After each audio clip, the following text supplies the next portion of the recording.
उत्पन्ना एकादशी व्रत कथा। श्री सूत जी बोले, हे विप्रों, भगवान श्री कृष्ण ने विधि सहित इस एकादशी महात्म्य को अर्जुन से कहा था। प्रभु में जिनकी श्रद्धा है वे ही इस व्रत को प्रेम पूर्वक सुनते हैं और इस लोक में अनेक सुखों को भोग कर अंत में वैकुंठ को प्राप्त करते हैं। एक बार अर्जुन ने भगवान श्री कृष्ण से पूछा, हे जनार्दन, एकादशी व्रत की क्या महिमा है? इस व्रत को करने से कौन सा पुण्य मिलता है और इसकी विधि क्या है? सो आप मुझे बताने की कृपा करें। अर्जुन के ये वचन सुन भगवान श्री कृष्ण ने कहा कि हे अर्जुन, सर्वप्रथम हेमंत ऋतु के मार्गशीर्ष माह में कृष्ण पक्ष की एकादशी का व्रत करना चाहिए। दशमी की संध्या को दातुन करनी चाहिए और रात्रि को भोजन नहीं करना चाहिए। एकादशी को प्रातः संकल्प नियम के अनुसार कार्य करना चाहिए। मध्याह्न को संकल्प पूर्वक स्नान करना चाहिए। स्नान से पूर्व शरीर पर मिट्टी का लेप करना चाहिए। स्नान के बाद मस्तक पर चंदन का तिलक लगाना चाहिए। चंदन लगाने का मंत्र इस प्रकार है, अश्व क्रांते रथ क्रांते विष्णु क्रांते वसुंधरे उद्धृतापि वराहेण कृष्णेन शतबाहुना मृतके हर में पाप यन्मया पूर्वक संचितम त्वचा हतेन पापेन गच्छामि परमाम गति। स्नान के उपरांत धूप दीप नैवेद्य से भगवान की पूजा अर्चना करनी चाहिए। रात्रि में दीपदान करना चाहिए और ये सभी सात्विक कर्म करने चाहिए। भक्ति पूर्वक करने चाहिए। रात में जागरण करते हुए श्री हरि के नाम का जाप करना चाहिए तथा किसी भी प्रकार के भोग विलास या स्त्री प्रसंग से सर्वथा दूर रहना चाहिए। हृदय में पवित्र एवं सात्विक विचारों को ही स्थान देना चाहिए। इस दिन श्रद्धा पूर्वक ब्राह्मणों को दान दक्षिणा देनी चाहिए और उनसे अपने पापों की क्षमा मांगनी चाहिए। धार्मिक जनों को शुक्ल पक्ष और कृष्ण पक्ष की दोनों एकादशियों को एक समान समझना चाहिए। इनमें भेदभाव नहीं करना चाहिए। ऊपर लिखी विधि के अनुसार जो मनुष्य एकादशी का व्रत करते हैं उनको शंखोद्धार तीर्थ एवं दर्शन करने से जो पुण्य प्राप्त होता है वह एकादशी व्रत के पुण्य के 16वें भाग के बराबर भी नहीं है। हे अर्जुन, व्यतिपात योग में संक्रांति में तथा सूर्य और चंद्र ग्रहण में दान देने से और कुरुक्षेत्र में स्नान करने से जो पुण्य प्राप्त होता है वही पुण्य मनुष्य को एकादशी का व्रत करने से प्राप्त होता है। हे कुंती पुत्र, जो फल वेद पाठी ब्राह्मणों को 1000 को दान करने से प्राप्त होता है उससे 10 गुना अधिक पुण्य एकादशी का व्रत करने से मिलता है। 10 श्रेष्ठ ब्राह्मणों को भोजन कराने से जो पुण्य प्राप्त होता है वह एकादशी के पुण्य के 10वें भाग के बराबर होता है। निर्जल व्रत करने का आधा फल एक बार भोजन करने के बराबर होता है। अतः एकादशी का व्रत करने पर ही यज्ञ दान तप आदि मिलते हैं, अन्यथा नहीं। अतः एकादशी का व्रत अवश्य ही करना चाहिए। इस दिन एकादशी के व्रत से शंख से जल नहीं पीना चाहिए। मांसाहार तथा अन्य निरामिष आहार का एकादशी के व्रत में सर्वथा निषेध है। एकादशी व्रत का फल 1000 यज्ञों से भी ज्यादा है। भगवान श्री कृष्ण के वचन सुन अर्जुन ने कहा कि हे प्रभु, आपने इस एकादशी व्रत के पुण्यों को अनेक तीर्थों के पुण्य से श्रेष्ठ तथा पवित्र क्यों बतलाया है? कृपा करके यह सब आप विस्तार पूर्वक कहिए। श्री कृष्ण बोले कि हे पार्थ, सतयुग में एक महाभयंकर दैत्य हुआ था। उसका नाम मूर था। उस दैत्य ने इंद्र आदि देवताओं पर विजय प्राप्त कर उन्हें उनके पद से हटा दिया। तब इंद्र ने भगवान शंकर से प्रार्थना की कि हे भोलेनाथ, हम सब देवता मूर दैत्य के अत्याचारों से दुखी होकर मृत्यु लोक में अपना जीवन व्यतीत कर रहे हैं। राक्षसों के भय से हम बहुत दुख और कष्ट भोग रहे हैं।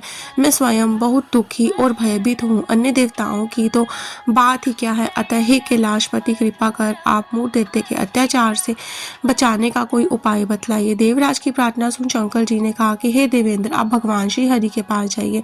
मधु कैटभ का संहार करने वाले भगवान श्री विष्णु देवताओं को अवश्य ही इस भय से मुक्त करेंगे। महादेव जी के आदेश अनुसार इंद्र तथा अन्य देवता क्षीर सागर गए, जहाँ पर भगवान श्री हरि शेष शैया पर विराजमान थे।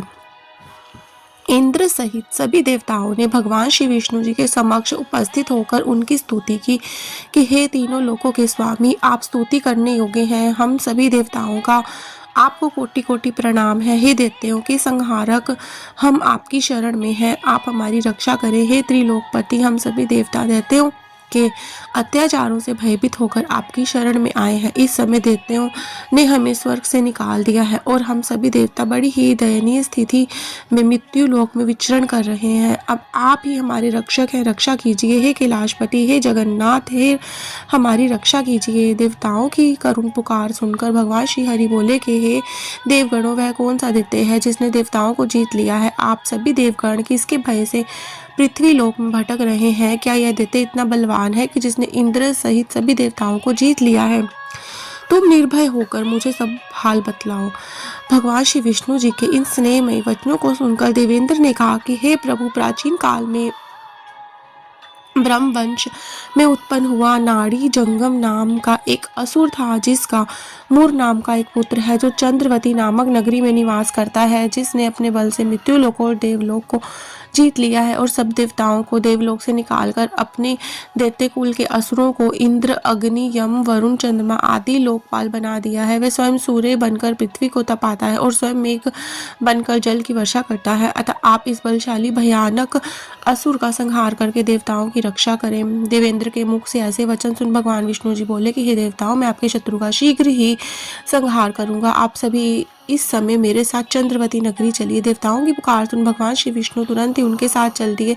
उधर दैत्यराज मूल ने अपने तेज से जान लिया कि श्री विष्णु युद्ध की इच्छा से उनकी राजधानी की तरफ आ रहे हैं। अतः अपने राक्षस योद्धाओं के साथ वह भी युद्ध भूमि में आकर गरजने लगा। देखते ही देखते युद्ध शुरू हो गया और युद्ध शुरू होने पर अनगिनत असुर अनेक अस्त्रों शस्त्रों को धारण कर देवताओं से युद्ध करने लगे, किंतु देवताओं तो पहले ही डरे हुए थे। वे अधिक देर तक राक्षसों का सामना न कर सके और भाग खड़े हुए। तब भगवान श्री विष्णु जी स्वयं युद्ध भूमि में आ गए। दैत्य पहले से भी ज्यादा जोश में भरकर भगवान श्री विष्णु जी से युद्ध करने लगा।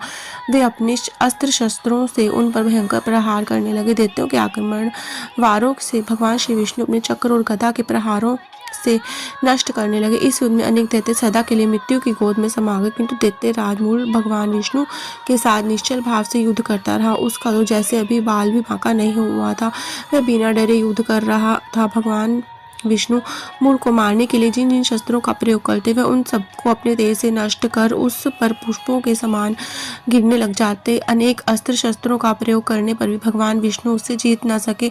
तब वे आपस में मल्ल युद्ध करने लगे। भगवान श्री हरि उस असुर देवताओं के लिए सहस्त्र वर्ष तक युद्ध करते रहे, किंतु उस असुर से ना जीत सके। अंत में भगवान विष्णु शांत होकर विश्राम करने की इच्छा से बद्रिकाश्रम स्थित 38 कोस लंबी एक द्वार वाली हेमवती नाम की एक गुफा में प्रवेश कर गए। हे अर्जुन, उस गुफा में प्रभु ने शयन किया और भगवान श्री विष्णु के पीछे पीछे वह दैत्य भी चला आया था। भगवान श्री हरि को सोता देखकर वह उन्हें मारने के लिए तैयार हो गया। वह सोच रहा था कि आज अपने शीर शत्रु को मारकर हमेशा हमेशा के लिए निष्कंटक हो जाऊंगा, परंतु उसकी यह इच्छा पूर्ण ना हो सकी, क्योंकि उस समय भगवान विष्णु की देह से दिव्य वस्त्र धारण की एक अत्यंत मोहिनी कन्या उत्पन्न हुई और राक्षस को ललकार कर उससे युद्ध करने लगी। उस कन्या को देखकर राक्षस को घोर आश्चर्य हुआ और वह सोचने लगा कि वह ऐसी दिव्य कन्या कहाँ से उत्पन्न हुई है, और वह असुर उस कन्या से लगातार युद्ध करता रहा। कुछ समय बीतने पर उस कन्या ने क्रोध में आकर उस दैत्य के अस्त्र शस्त्रों के टुकड़े टुकड़े कर दिए और उसका रथ तोड़ डाला। अब तो उस दैत्य को बड़ा ही क्रोध आया और वह सारी मर्यादाएं भंग करके उस कन्या से मल्ल युद्ध करने लगा। उस तेजस्वी कन्या ने उसको धक्का मारकर मूर्छित कर दिया और उसकी मूर्छा टूटने से पूर्व ही उसका सिर काटकर धड़ से अलग कर दिया। सिर काटते ही वह असुर पृथ्वी पर गिरकर मृत्यु को प्राप्त हुआ। बाकी बचे असुर अपने राजा का ऐसा दुखद अंत देखकर भयभीत होकर पाताल लोक में भाग गए। भगवान श्री विष्णु जब निद्रा से जागे तो उस असुर को मरा देखकर उन्हें घोर आश्चर्य हुआ और वे सोचने लगे कि इस महाबली को किसने मारा है। तब वह तेजस्वी कन्या श्री हरि से हाथ जोड़कर बोली कि हे जगदीश्वर, यह असुर आपको मारने को उद्यत था, तब मैंने अपने शरीर से उत्पन्न होकर इस असुर का वध किया है। कन्या की बात सुनकर भगवान बोले कि तुम इस असुर को मारा है, अतः हे कन्या, मैं तुमसे अत्यंत प्रसन्न हूँ। इसे मारकर तुमने तीनों लोगों को देवताओं के कष्ट को हरा है, इसलिए तुम अपनी इच्छा अनुसार वरदान मांग लो, मैं तुम्हारी प्रत्येक इच्छा को पूर्ण करूंगा। भगवान की बात सुनकर कन्या बोली कि हे प्रभु, मुझे यह वरदान दीजिए कि जो मनुष्य या देव मेरा व्रत करे उसके सभी पाप नष्ट हो जाएं और अंत में उसे स्वर्गलोक की प्राप्ति हो। मेरे व्रत का आधा फल रात्रि को मिले और उसका आधा फल एक समय भोजन करने वाले को मिले। जो श्रद्धालु भक्ति पूर्वक मेरे व्रत को करे वे निश्चय ही वैकुंठ लोक को प्राप्त करे। जो मनुष्य मेरे व्रत में दिन तथा रात्रि को एक बार भोजन करे वे धन धान्य से भरपूर रहे। कृपया करके मुझे ऐसा वरदान दीजिए। भगवान श्री हरि ने कहा कि हे कन्या, ऐसा ही होगा। मेरे और तुम्हारे भक्त एक ही होंगे और अंत में संसार में प्रसिद्धि को प्राप्त होकर मेरे लोक को प्राप्त करेंगे। हे कल्याणी, तुम एकादशी को पैदा हुई हो इसलिए तुम्हारा नाम भी एकादशी हुआ, और क्योंकि तुम मेरे अंश से उत्पन्न हुई हो इसलिए संसार में तुम उत्पन्ना एकादशी के नाम से जानी जाओगी। तथा जो मनुष्य इस दिन व्रत करेंगे उनके समस्त पाप समूल नष्ट हो जाएंगे। तुम मेरे लिए अब तीज, अष्टमी, नवमी और 14 से भी अधिक प्रिय हो। तुम्हारे व्रत का फल सब तीर्थों के फल से भी महान होगा। यह मेरा अकाट्य कथन है। इतना कहकर भगवान श्री हरि उसी स्थान पर अंतर ध्यान हो गए। श्री कृष्ण ने कहा कि हे पांडुपुत्र, एकादशी के व्रत का फल सभी व्रतों व तीर्थों के फल से महान है। एकादशी व्रत करने वाले मनुष्यों के शत्रुओं का मैं जड़ से नाश कर देता हूँ और व्रत करने वाले को मोक्ष प्रदान करता हूँ। उन मनुष्यों के जीवन को जो कष्ट होते हैं मैं उन्हें भी दूर कर देता हूँ। अर्थात मुझे अत्यंत प्रिय एकादशी के व्रत को करने वाला प्राणी सभी ओर से निर्भय और सुखी होकर अंत में मोक्ष को प्राप्त होता है। हे कुंती पुत्र, मैंने यह तुमसे एकादशी की उत्पत्ति के विषय में बतलाया है। एकादशी व्रत सभी पापों को नष्ट करने वाला है और सिद्धि प्रदान करने वाला है। श्रेष्ठ मनुष्यों को दोनों पक्षों में एकादशी करनी चाहिए और उनमें भेदभाव नहीं करनी चाहिए। दोनों को समान समझना चाहिए। जो मनुष्य एकादशी महात्म्य का श्रवण व पाठन करेंगे उन्हें अश्वमेध यज्ञ के समान फल प्राप्त होगा। यह मेरा अकट्य वचन है। कथा सार, एकादशी भगवान श्री विष्णु जी की साक्षात शक्ति है।